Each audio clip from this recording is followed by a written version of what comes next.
Okay, today we are moving toward मासु कति खाने हो?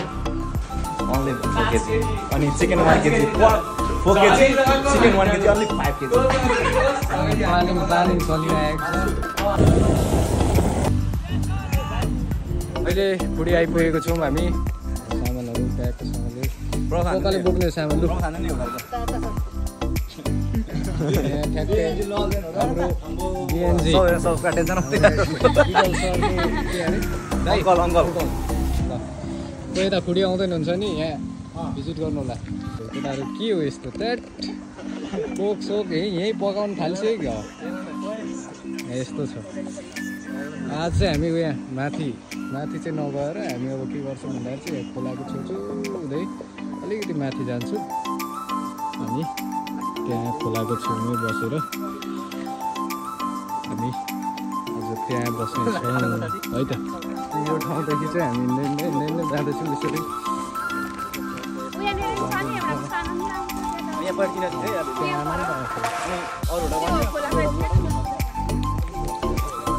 यस्तो छ केटाहरू सामान बोकेको छ मैले चाहिँ केही बोकेको छैन।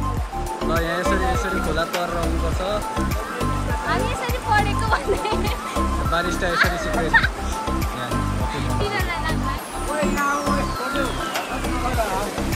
ए ओ बाँदर ओ बाँदर ओ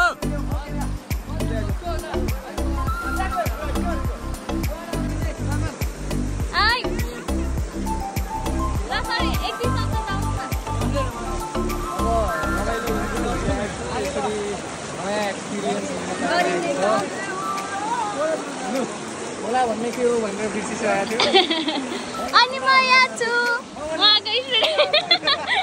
अब फाइनली हामी चाहिँ आइपुगिसकेको छौँ के अरे हाम्रो डेस्टिनेसनमा। यहाँ हाम्रो चाहिँ बनाउनु आएको हो यहाँ यत्तिकै गलेर थाकेर यतिमै यस्तो छ हालत। हामी यस्तो दाउरा साउरा चुला गरेर पकाउनुको लागिरहेको छौँ। दाउरा त ठुलो बोकेर आयो त।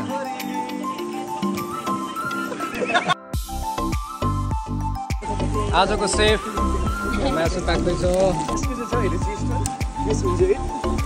यो स्टोन मलाई हैन उलाई they.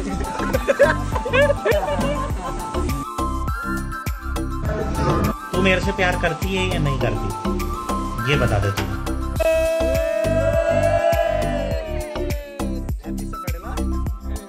Limbu and today I am going to prepare pork meat and the recipe is 1:16 ratio which means हैन एउटा एक दाना प्याज 16 पिस मासु एक 10 ml तेल 16 पिस मासु। Okay and I am starting भइसक्यो प्रिपरेसन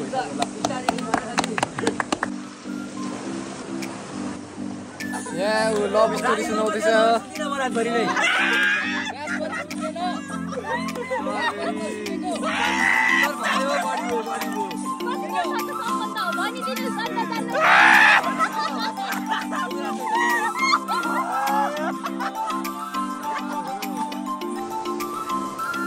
तिमीलाई कसले घाउ बनाएर गयो अरे दोस्त? उसले घाउ बनाएर गए पनि राम्रो मलम भेट्न सक्छु।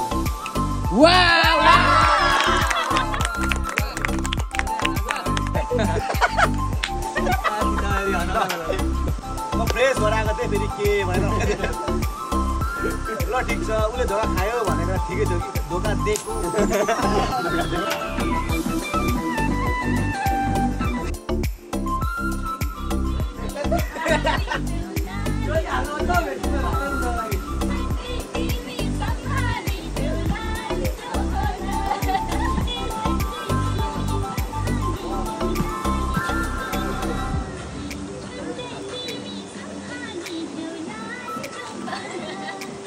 अब हामी फाइनल्ली घुमेको सक्यो। अब हामी निस्केको यहाँ खुडीबाट।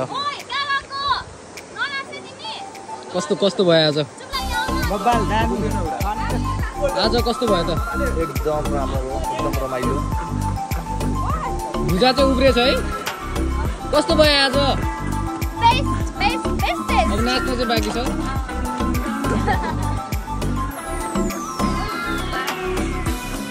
बोकेर जाने हो त्यो?